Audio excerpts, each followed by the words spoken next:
ជំរាបសួរលោកតាលោកយាយអ៊ំពូមីងលោកគ្រូអ្នកគ្រូកូនកូនកម្ពុជាថ្ងៃនេះជាថ្ងៃ1មិថុនាឆ្នាំ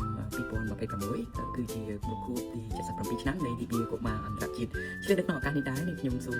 ថ្លែងអំណរគុណមែនទែនហើយអរគុណដល់ព្រះសម្រាប់លោកអ្នកជាអាណាព្យាបាលដែលជាឪពុកម្ដាយជាលោកតាលោកយាយជាមីងជាអ៊ំជាបងចាជាពូមីងអ៊ំប្រុសអ៊ំស្រីទាំងអស់ដែលនៅក្នុងក្រុមគ្រួសារក៏ដូចជានៅក្នុងសហគមន៍ទាំងមូលដែលជាផ្នែកមួយយ៉ាងសំខាន់នៅក្នុងការបណ្ដុះបណ្ដាលកុមាររបស់យើងឲ្យក្លាយទៅជាធនធានមួយយ៉ាងប្រពៃនាពេលខាងមុខសម្រាប់ប្រទេសជាតិសម្រាប់ក្រុមគ្រួសារយើងសម្រាប់ភូមិស្រុកយើងទាំងមូលចាដូច្នេះសូមព្រះអង្គបានប្រទានពរដល់លោកអ្នកទាំងអស់គ្នាហើយព្រះអង្គបានថែរក្សាការពារដល់កូនកុមារយើងទាំងអស់ឲ្យគេធំលូតលាស់ឡើងមានសុខភាពល្អមានតម្រេះប្រាជ្ញាមកពីព្រះអង្គហើយជាពិសេសគឺជាកូនល្អរបស់លោកឪពុកអ្នកម្ដាយជាចៅល្អរបស់លោកតាលោកយាយហើយជាក្មួយដ៏ល្អប្រពៃរបស់អ៊ំពូមីងទាំងអស់គ្នា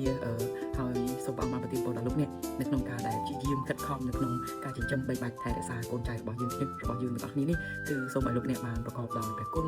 ព្រះពរមកពីព្រះអង្គមានកម្លាំងកម្លាំងកាយចិត្តជាពិសេសនៅក្នុងការដែលជួយអប់រំពីប្រដៅដល់ពួកគេដែលថាយើងមិនចោះចាញ់យើងតែតស៊ូនៅក្នុងការដែលអប់រំកូនចៅយើងមិនថាអរិយាប័ត្រលេងដើរឈរអង្គុយនិយាយស្ដីជាពិសេសពួកគេស្រឡាញ់ព្រះហើយស្ដាប់តាមព្រះបន្ទូលព្រះអង្គដើរតាមផ្លូវព្រះយើងដឹងថានៅពេលដែលគេស្គាល់ព្រះដើរតាមផ្លូវរបស់ព្រះអង្គជីវិតរបស់ពួកគេនឹងរីកចម្រើនហើយប្រកបដោយព្រះពរចាដូច្នេះសូមជូនពរដល់លោកតាលោកយាយអ៊ំពូមីងបងប្អូន